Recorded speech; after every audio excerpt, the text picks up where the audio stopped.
Hi everyone, welcome back to my channel. I hope everyone's doing well.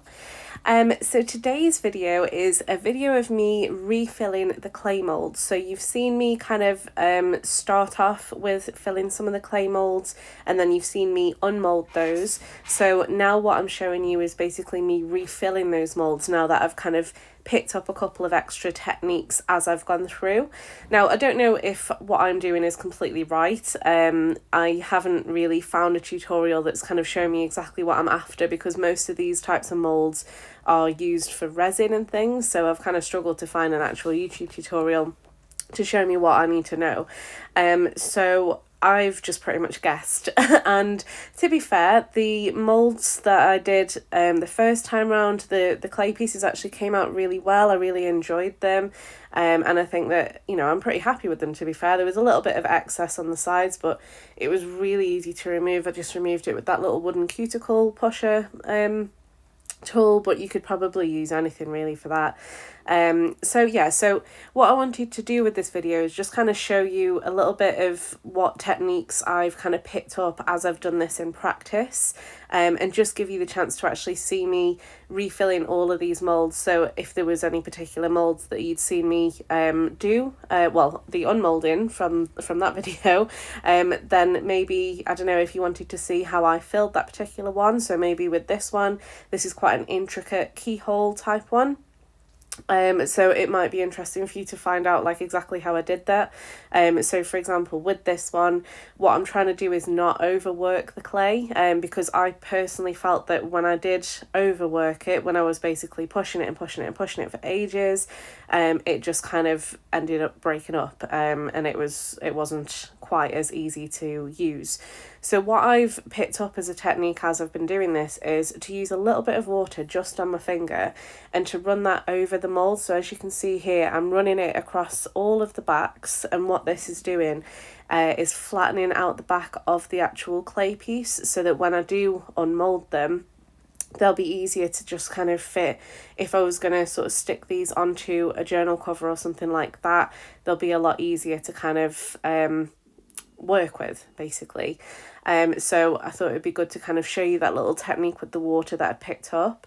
And then with this one, so this is one of the cat head molds.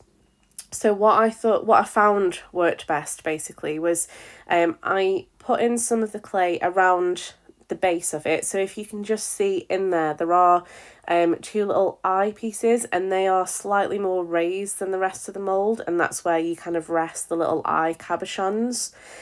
So what I found worked best for me was to really try and push the clay in as much as possible into all of the other areas around the spaces, and then once I'd got the space ready was to then kind of place the cabochons in, and make sure that they were the right way up.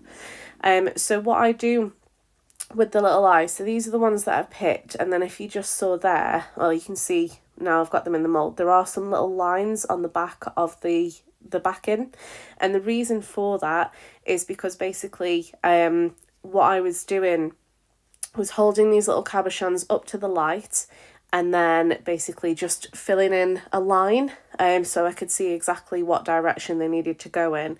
So you can see this kind of took a little while for me to get them placed exactly how I wanted to. And then once they're in place, I just kind of got a big lump of it and pushed it straight on top, and that gave the cabochons no chance to kind of move around. And then what I'm going to be doing now is basically really, really pushing that clay in as tight as possible, because I did find that I got some cracks and things around the ears on the first one that I did. So I'm just really pressuring that clay in there to make sure it fits, but not too hard, just because if you do that too hard, I feel like maybe the eyes might move possibly. And then I've just kind of covered the back with a little bit of water, and just basically to flatten out the back of that as well. So again, the same sort of thing I'll be doing with this one. So because this one's got little horns, I've just kind of really pressed the clay right in there to try and make sure I pick up all of that detail. And then I'm just going to continue to fill the mould, but leaving the little space where the eyes go. And then I'll place the cabochons in once I've got them aligned in the right place, and then I will just kind of push a huge dollop of clay straight on top and then just press that in on top of the eyes, and that should hopefully keep them all in place. So I'm not going to talk you through all of them because they're a similar sort of process really to what I do with each one. I thought it just might be nice for you guys to see all the different ones that I'm doing.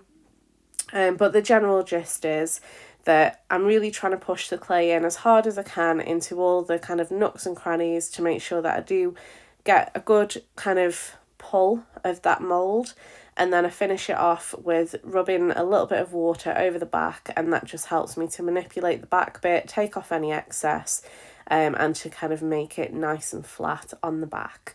So I will leave you with some music to just kind of watch the rest of this mould refilling. And if you do enjoy the video, please give me a thumbs up. And if you're not already a subscriber of mine, please hit that subscribe button, because I would absolutely love to have you as a subscriber, and it does really support my business when you do that as well. So thank you very much for watching, guys, and I will see you in the next one.